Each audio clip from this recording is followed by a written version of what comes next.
It's smooth sailing. And they didn't find a thing in the audit? No, thanks to Alan Spaulding, the books were spotless. We owe that man. Don't worry about him. He'll make a bundle once this deal is done. We are home free. Almost. Peter, don't scare me like that. If word of kickback... I'm in the garden at the palace if you want to come by. Olivia? I gotta go. Hi. Hi. Oh, no, come on, not more work. I thought I talked to you about that earlier. Yeah, you did, but that was before we found out there was an earthquake on its way.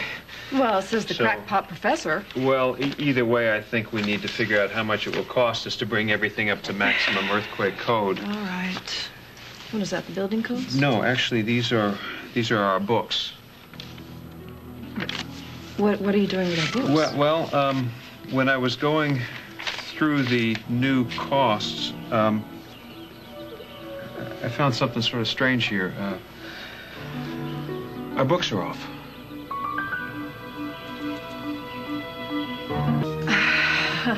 You know what? There's no way that those books are off. We had them inspected up one side and down the other. Yeah, I know that. Come on, Cassie and Richard and their commission and their accountants and who knows how many people went over those things. We got a clean bill of health, remember?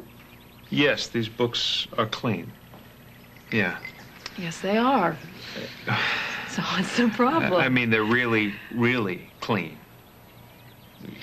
Come on, Olivia. What? You can't possibly tell me that there wasn't a single dime allocated to the category of miscellaneous here. I accounted for exactly how the money was spent. But what about the payoffs? What? The payoffs, Olivia. Every project has palms that need to be greased. $100 to this guy for making sure a delivery's on time, $200 to that guy over there to make sure that we get the best price for materials. Now, either you're running a very tight ship here, or this guy Vreeland is the most honest man on the face of the earth. Wait a minute, how did he get into this? Well, he approves everything for the ministry, right?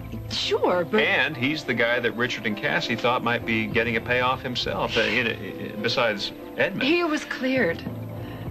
Well, I understand that, but this is just too clean. It's too perfect. How did he go from being their #1 suspect to being the cleanest official I've ever met?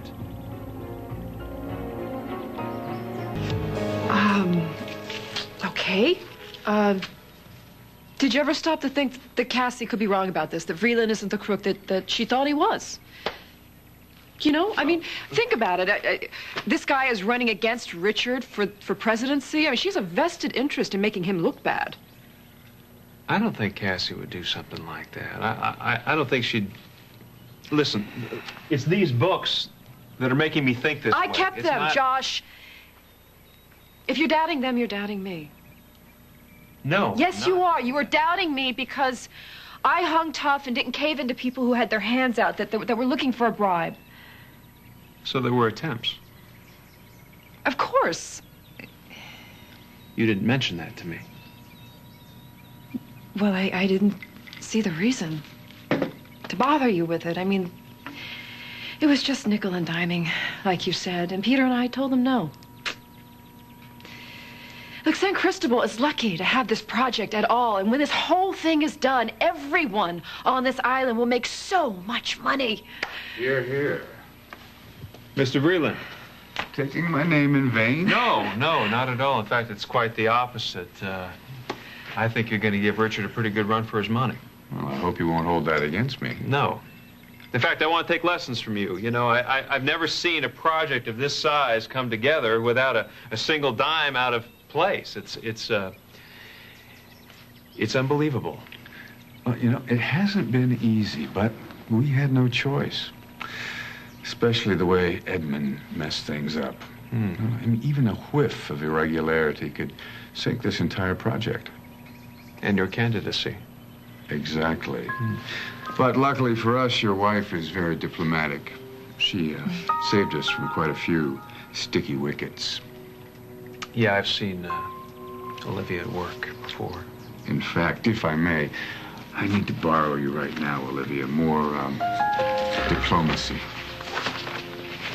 Sure, Josh, if Yeah. you want to work on those, I'll do it. In fact, why don't you stay here and I'll go work somewhere else. I'll try to have some numbers for you to look at by later in the day. All right? Okay. Nice to see you. Nice seeing you, too. You handle him well. He's not a fool, Peter. I can only tap dance so many times. Well, I hope you have one more shuffle in you. We have a problem that can't be avoided.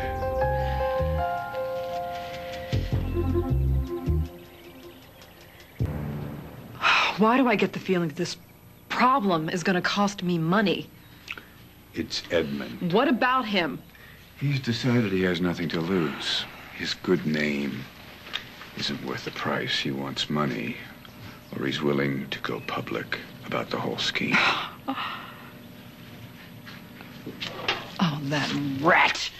Yes, he is that. So pay him. Pay him. You have to, and I have given you more than enough money to make sure this is not my problem. Oh, I'll pay him, all right. Good. There's more. Edmund's made new friends in Springfield. Friends he insists I help, or he'll blow the whistle. Who? A gentleman named Carlos Sandoval and his brother Bernardo. Those two are no gentlemen. So I gathered. It seems that they and a Mr. Machado and a Mr. Santos... Danny? No, Tony. Tony? Little Tony Santos is shaking us down? Well, apparently he's grown No, in stature. no. This is the mob we're talking about. This is organized crime.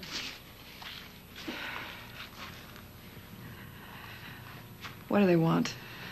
They have funds that need laundering. They seem to think that our Harborside project is the perfect means. I just wanted to make my husband happy and rich and devoted to me.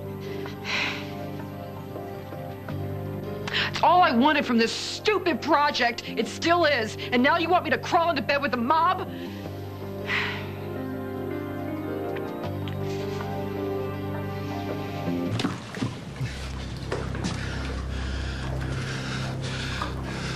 We got a big problem. What? Two chicks dressed as hookers were just down at the Rusty Anchor, pumping me for dirt on the harbor project. I don't know if they were cops or PIs. Slow down. Two women? How do they know to come after you? I have no idea. Have you ever seen them before? Maybe. One of them looked familiar. I couldn't place her. Describe them. One was in her 20s, red hair, tall. The other one was slightly older, brown hair, red boots. The younger one. Could she have been Princess Cassie? Man. Is that a yes? Oh, man. What did you get me into? Just shut up and listen to me. No, you listen to me. You're not paying me nearly enough money to get mixed up in something like this. I'm paying you plenty. As of now, you bet you are. My fee just doubled. Like hell it did. Doubled, Vreeland. Or else. I don't have time for this.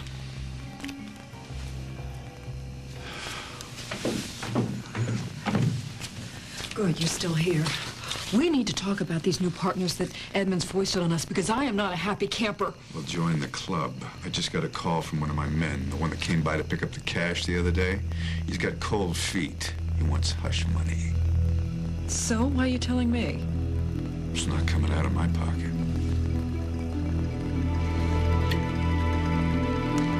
Cassie Winslow and her sister found themselves down at a bar I own on the docks. They were asking questions.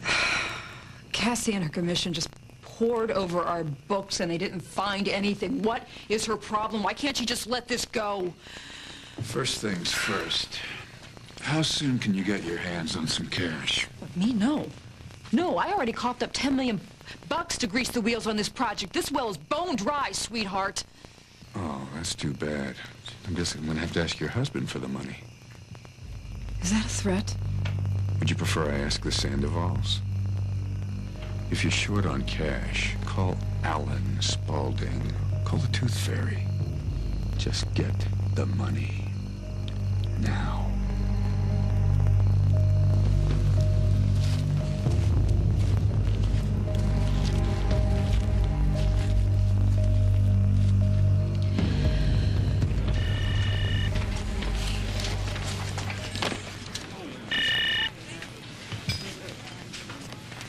Hello. Hi, Claire. It's Olivia. How are you? Busy. Yeah. Look, I've been looking for Alan. It's urgent. I've left messages at his office, but he hasn't returned them. Is he out of town? No. Well, could you do me a favor?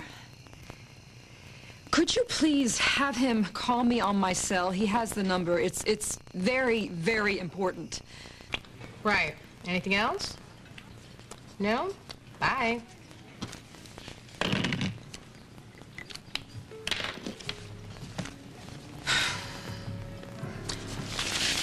Turn up the volume. I want to hear what this weasel has to say.